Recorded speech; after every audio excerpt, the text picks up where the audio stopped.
Dearest brother, I am writing this letter to you so that you may know that I, your sister, a servant with no wealth or status, but fortunate enough to have been taught how to write by our Father, was witness this past week to events that I now believe may have changed the course of history. Before I get ahead of myself, though, I must start at the beginning and perhaps give enough detail that you will feel like you were there watching the events unfold with me. It all started on Sunday this past week. Hosanna! Hosanna! Hosanna! Hosanna! Hosanna! Hosanna! Hosanna! Hosanna! Hey, wait up! Where are you going? Hurry up, we don't want to miss him. With everyone in town here to celebrate the festival of the Passover, the crowds are already getting pretty thick up ahead, and I was hoping to get a good spot. What do we not want to miss? Who is someone special coming here? Rumor has it that Jesus of Nazareth, that rabbi miracle worker who had been all over the surrounding regions healing people, feeding people, casting out demons, explaining God's teachings in new radical ways, and is even said to have raised people from the dead, is coming here to Jerusalem. Really?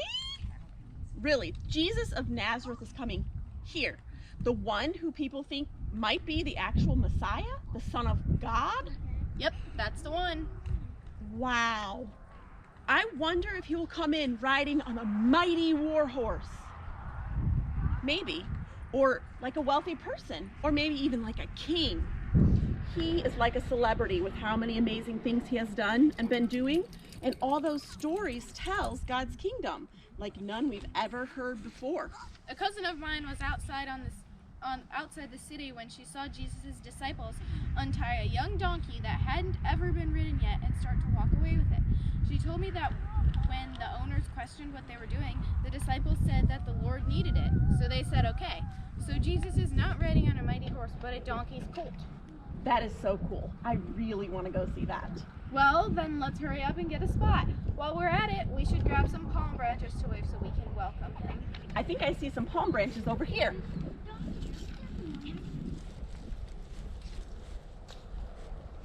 Look, it's our miniature donkey. Hosanna! Hosanna! Blessed is the one who comes in the name of the Lord. Hosanna! Hosanna! Hosanna! Hosanna, Hosanna, blessed is the one who comes in the name of the Lord.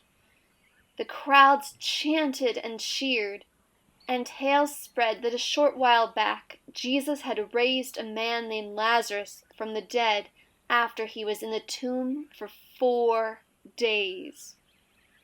I witnessed with my own eyes in those moments that many people were at that point coming to believe that Jesus was the Messiah we have been waiting for. But oh, how fickle people can be. Several days passed before I would get the opportunity to see or hear Jesus again. He and his closest followers came to have dinner in the upper room of the house that I am currently employed in with several other servants. Though I spent most of my time in the kitchens preparing food and cleaning dishes, I heard from the others the pieces that I missed. It was Thursday evening. Dinner tonight was like nothing I'd ever seen or heard of before. I knew it would be busy with extra guests in town for the festival this week, but tonight was really something else. I agree. I can't stop thinking about it. Which part? The part where Jesus got up from the table and washed his disciples' feet? I mean, he is a guest. And we are the servants in this house, and it is our role to clean the dust off of their guests' feet to show hospitality. And yet there he was, the great leader, humbling himself to the position of a servant, convincing his disciples to let him wash their feet.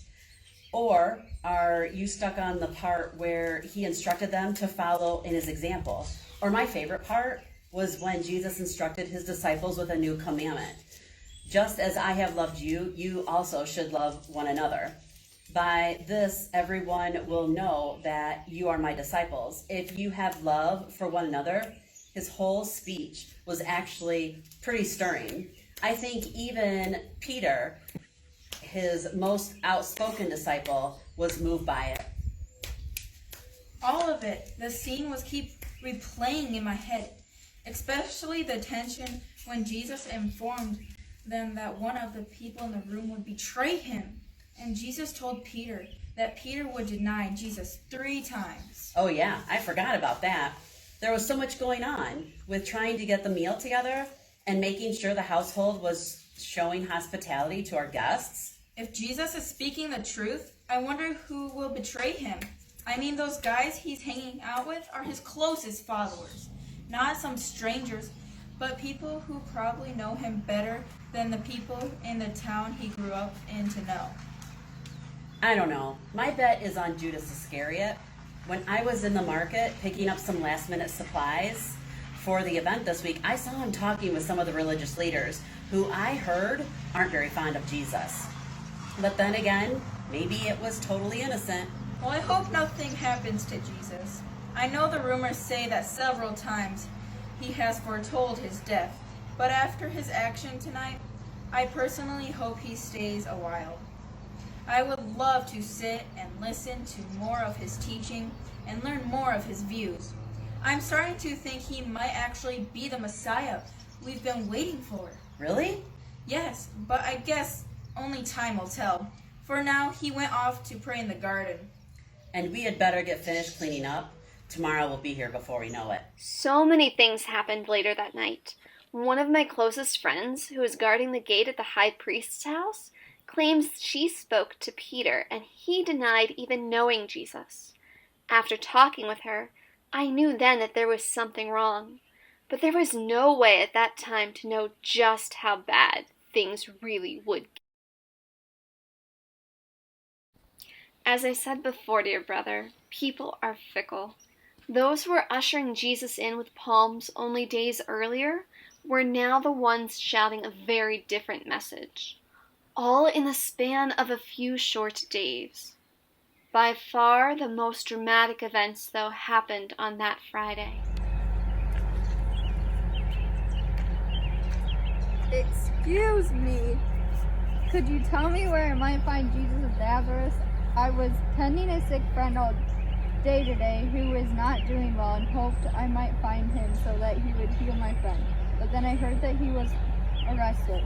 Do you know where I might find him? Huh. Good luck with that. Unless you can magically raise himself from the dead, you won't be seeing him anytime soon. What do you mean? One of his own followers, Judas, betrayed him last night for a mere 30 silvers.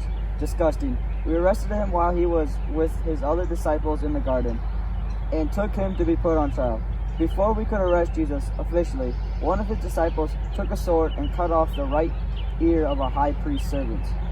Surprisingly, Jesus was the one who told him to put the sword down and came willing with us. Yep, we arrested him and bound him and brought him to the high priest for questioning. Jesus was not giving straight answers to him, so we wound up taking him early this morning to Pilate's headquarters to be dealt with. Even though the ones who made us bring Jesus before Pilate couldn't name officially what crimes he committed. They just wanted him punished by death. But because of their laws don't allow that, they came to Pilate instead because Roman laws do allow for punishment by death. Anyway, Pilate interrogated Jesus for a while, but when he was once done, he announced to the crowds that he couldn't find any crime that Jesus committed. That did not sit well with the crowds. Pilate offered that Jesus could perhaps be the person that was set free, as it was custom to release someone for the Passover. But the people wouldn't have it. They chose a bandit instead. We just followed orders. Pilate had us flog Jesus, put on a crown of thorns on his head, and dress him in a purple robe. When he presented Jesus again to the crowds as King of Jews and told them again that they found no case against Jesus, the crowds revolted, shouting, "Crucify him! Crucify him!" This went back and forth for a while. Pilate trying to convince the people at first that he wasn't going to have them yelling, "Crucify him!" Then Pilate relented and handed Jesus over to be crucified. Jesus carried his own cross out to Golgotha, and was crucified in between two others who were also suffering the same fate. That day, while his mother and some other women stood by and watched, unable to do anything to stop the inevitable, his last request was for sour wine. Then he had drank it. He proclaimed, "It is finished," and he was gone. Pilate ordered us to break the legs of those who were crucified, so that their bodies could be taken down before the Sabbath. But because Jesus was already dead, we pierced his side instead with a spear. After we had done that, Joseph of Arimathea got permission from Pilate to take away Jesus' body, and he along with Nicodemus took him and prepared the body for burial with spices and linen clothes. I watched where they took him. It was a new, unused tomb in the garden nearby. So you see, you are too late. I'm sorry for your friend, but we were just following orders. It is too bad, though, that it had to come to this. Even though I'm not sure what I believe, after listening in Jesus' interrogations, I started to wonder if he was something more than a normal man. I guess unfortunately now that he is dead, we will never know.